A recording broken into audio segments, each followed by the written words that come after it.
તો આપણે જ્યારે અહીંયા નાકની અણી અગ્ર ઉપર ધ્યાન કરવી, નાકની અણી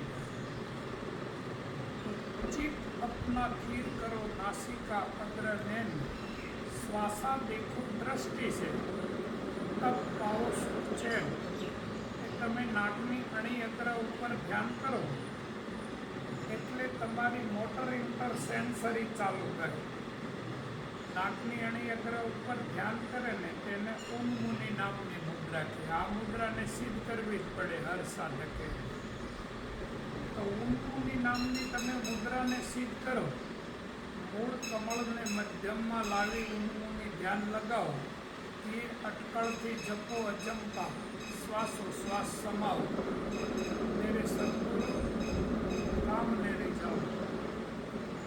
તો સંતોએ બહુ સારી વાણી કીધેલી છે કે ભાઈ નાકની અણી અગ્ર ઉપર ધ્યાન કરો, અને તમે નાકની અણી અગ્ર ઉપર ધ્યાન કરો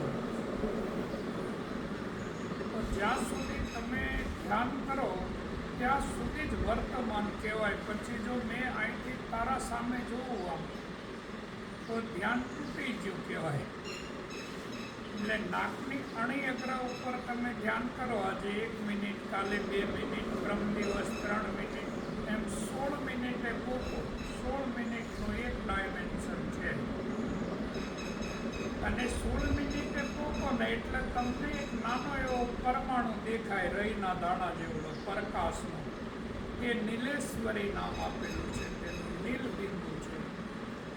અને નીલબિંદુ છે એ અહીંયા થઈને અહીંયા આજ્ઞા ચક્રમાં જાય। તો આજ્ઞા ચક્ર છે તેની અંદર મોટર ઇન્ટરસેન્સરી છે, મોટર ન્યુરોન્સ, ઇન્ટર ન્યુરોન્સ અને સેન્સરી ન્યુરોન્સ। એટલે ન્યુરોલોજિસ્ટ પ્રોગ્રામ છે અહીંયા આજ્ઞા ચક્રમાં, અને આ બધા એના સેન્સર છે ટોટલ।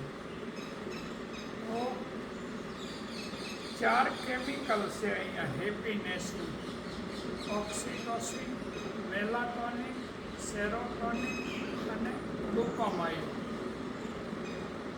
જ્યારે આપણે બહારથી શ્વાસ ભીતર ખેંચવી તો પહેલી કિરણ સૂર્યની અહીંયા આવે સહસ્ત્રદળ કમલમાં, પછી બીજી ચંદ્રની કિરણ છે એ અહીંયા આજ્ઞા ચક્રમાં ટચ થાય, અને મંગળની કિરણ છે એ અહીંયા વિશુદ્ધ ચક્રમાં, અને બુધની કિરણ છે એ અનાહત ચક્રમાં, અને ગુરુની કિરણ છે એ અહીંયા નાભીમાં મણિપુર ચક્રમાં, અને શુક્રની કિરણ છે તે અહીંયા પેડુમાં, અને શનિની કિરણ મૂલાધારમાં, અને રાહુ કેતુ છે એ ગુદાદ્વારમાં।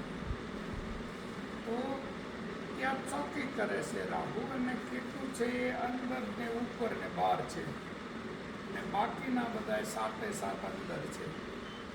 બહારથી શ્વાસ ખેંચો ત્યારે જાને વાલી કિનારા, પછી મૂલાધારમાં જઈને ફ્યુઝન થાય એટલે નાદ ઉત્પન્ન થાય, સારે ગમ પદ નિશા।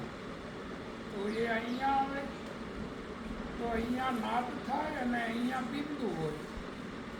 नाद बूंद का जोग जमावे बीच में सोहम लियो छुपावी, अपान बोलो प्राण मिलावे, सो समझे सद गुरु की चावे।